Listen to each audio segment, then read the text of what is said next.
നിങ്ങളുടെ favourite shows ഇനി ഒരിക്കലും മിസ്സാവില്ല. ഇപ്പോൾ C5 കാണും നിങ്ങളുടെ ഫേവറേറ്റ് ഷോസ് തികച്ചും സൗജന്യമായി.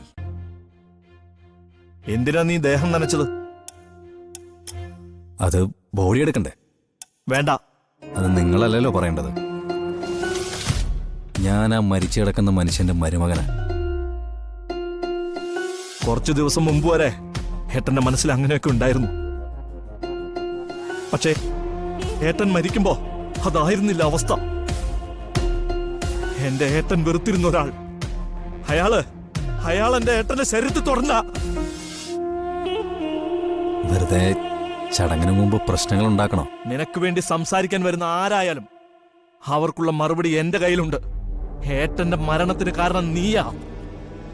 നീ മനസ്സിലേൽപ്പിച്ച മുറിവ. അതിന്റെ കണക്കൊക്കെ ഈ ചടങ്ങ് തീർത്തിട്ട് നിന്നെ കൊണ്ട് പറയിപ്പിച്ചോളാം. നിങ്ങളും നിങ്ങളുടെ മകനും വിമലും ഒക്കെ ബന്ധുക്കളാ. ശവമഞ്ചം ചുമക്കാൻ നാലാമതൊരാള് വേണമല്ലോ. അതാരാ? അതാര് വേണമെന്ന് ദൈവം തീരുമാനിച്ചോളും.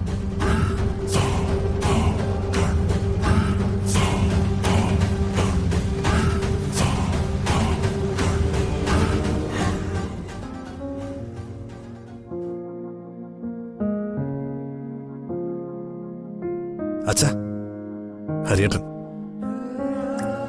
മരിക്കുന്നതിന് മുമ്പ് എന്റെ ഏട്ടൻ മകനെ പോലെ സ്നേഹിച്ചു തുടങ്ങിയവനാ ദാ ഈ വരുന്നത്.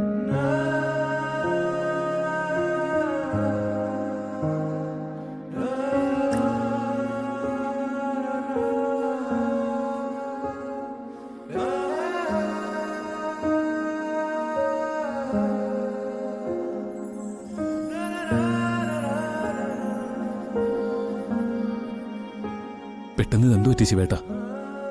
പറയാനാണെങ്കിൽ ഒരുപാടുണ്ട് ഹരി. ഹോസ്പിറ്റലിൽ എൻ്റെ അടുത്ത് വന്നിരുന്നു.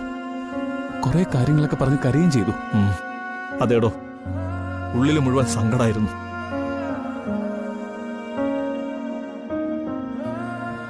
ഹരി, നിന്നെ ഏട്ടന് ഒരുപാട് ഇഷ്ടമായിരുന്നോ?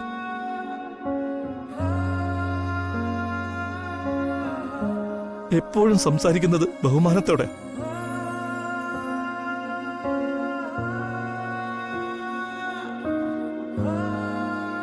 ഹോസ്പിറ്റലിൽ വെച്ച് എന്നോട് പറഞ്ഞു തന്നെ പോലൊരു മകൻ പിറന്നില്ലല്ലോ എന്ന്.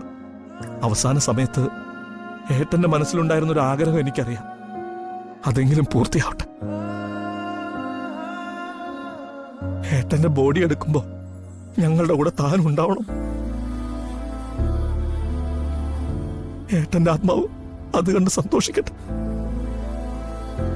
ശിവേട്ടൻ ഇങ്ങനൊരു തീരുമാനം പറഞ്ഞ ഞാനതിനെതിരെ പറയില്ല.